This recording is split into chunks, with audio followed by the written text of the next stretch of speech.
Hi everybody, Jason Spengler here, the SanteeSwapper, back with another unboxing. This one's really interesting. What I've got here is a box where a gentleman reached out to me. He actually found these items in a trunk that he had purchased maybe at an auction, and the trunk had been locked. So he cut the lock off, and inside he found these scouting pieces along with lots of other stuff. But he knew that I was interested in scouting stuff, and so we worked out a deal over the phone. He was actually so amazingly trustworthy. This guy was from Texas, that he just sent me the stuff. And when I got the stuff, I then sent him a payment, and it was like one of the easiest deals I've ever done. So I don't know what that says about people from Texas, but they're very trusting. So let's get in and see what's in this box of Boy Scout stuff.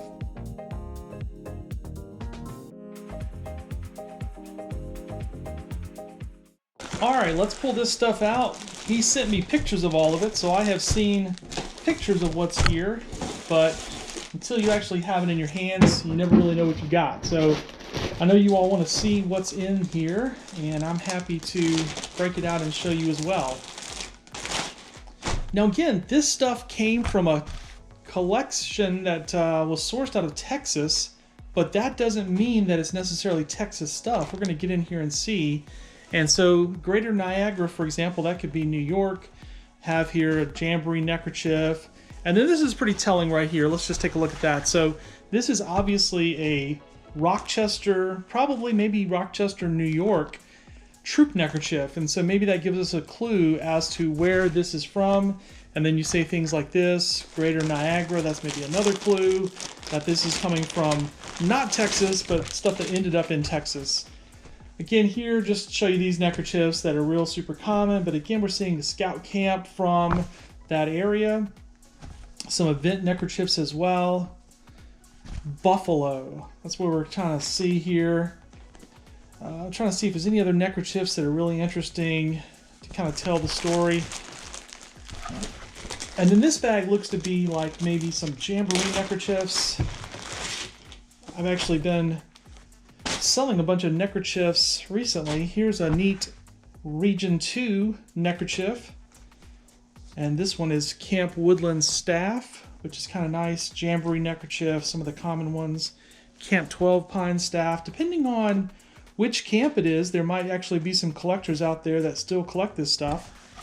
And then this one was really cool. This is a full square neckerchief. This is from the 1940 World's Fair.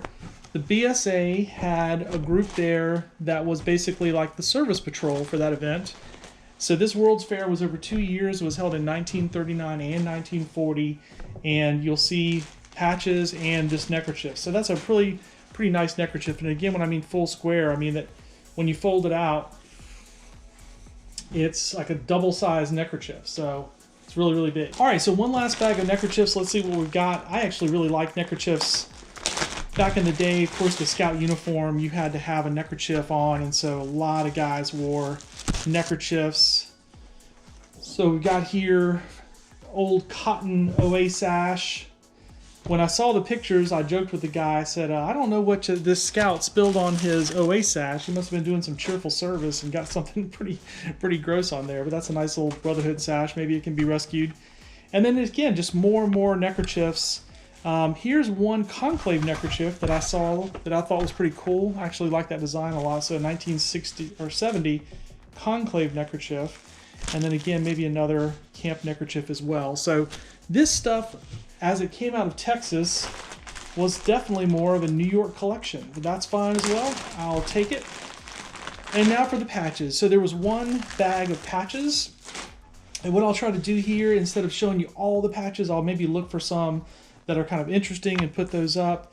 Not all of them to see. Probably what you're going to see is more of the camps from this area. So, you know, this was a collection that looks like it was New York. So I'm guessing that's kind of what we're going to see.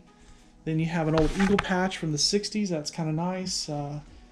He has a bunch of these. So whenever I see things like that, where there's a whole stack from the same activity, then you can kind of say, okay, maybe this guy was involved in that, where he was one of the leaders on it. Maybe he was, you know, one of the adults in charge.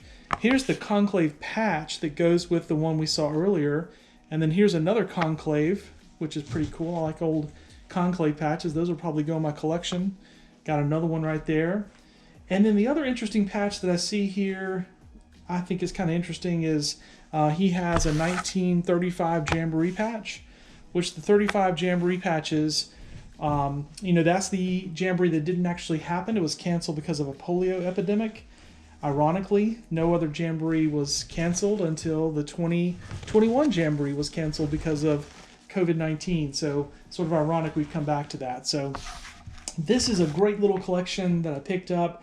Really happy with it. I'll spend some time getting these sorted out and trying to find new homes for them. But I hope you enjoyed this unboxing video. Again, Jason Spangler, the SanteeSwapper. You can go to my website, scoutpatchcollectors.com, and find dozens of other unboxing videos and other newsletters and podcasts that I'm doing for the Scout collecting community. Thanks very much for watching.